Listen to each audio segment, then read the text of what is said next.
there and feel that I can speak from experience and actual data. And the truth is, while Hamas does in fact have a base of support that I personally would not put beyond 30%, a large number of the people of Gaza, including those who once upon a time supported Hamas, are furious with what the group has done for almost 2 decades in terms of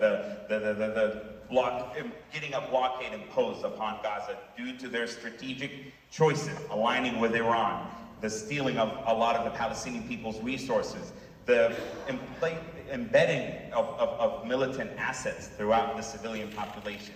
That is an open secret, something that is known to the NGOs and the UN and the international community, that for years, through good intentions, inadvertently enabled Hamas to entrench its control. The people of Gaza protested against Hamas in 2017 and 2019. In 2023, in July and August, right before October 7th, the people of Gaza understand that Hamas does have its infrastructure and tunnels to take care of its people, and it's stealing aid and is stealing the supplies while they have to fend for themselves above ground.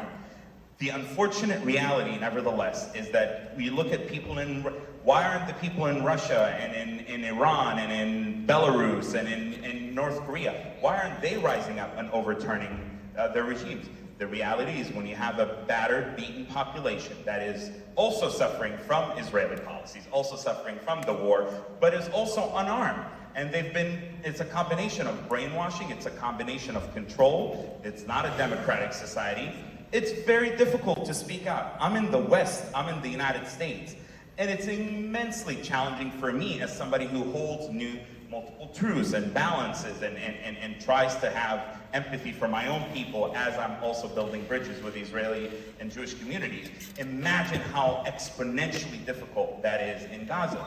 And so I don't want to, my intention isn't to manufacture dissent where none exists, but it is an absolute fact, and the Western media has done a horrible job of highlighting dissident voices in Gaza. There is this implicit desire almost to paint all Gazans as being behind Hamas. And by the way, and I wrote about this on Twitter, even people that normally support the resistance and the armed resistance narrative, I talked to Palestinians one-on-one who confide in me how they're absolutely horrified by the taking of women and children and how as hostages, the treatment of even of those soldiers we saw in this video. What we didn't see in this video was a Hamas fighter bragging that these are our sabaya, which is Islamist doctrine for sex slaves. So there are many in Gaza and throughout the Palestinian territories and the diaspora, like I said, who despise Hamas, who stand against them, but they're fragmented, they're afraid, they are unable to speak out. And that's my hope, is to create a new political home where you can be supportive of our people's just and urgent aspirations for independence and peace and statehood, while also being against Hamas and Islamism.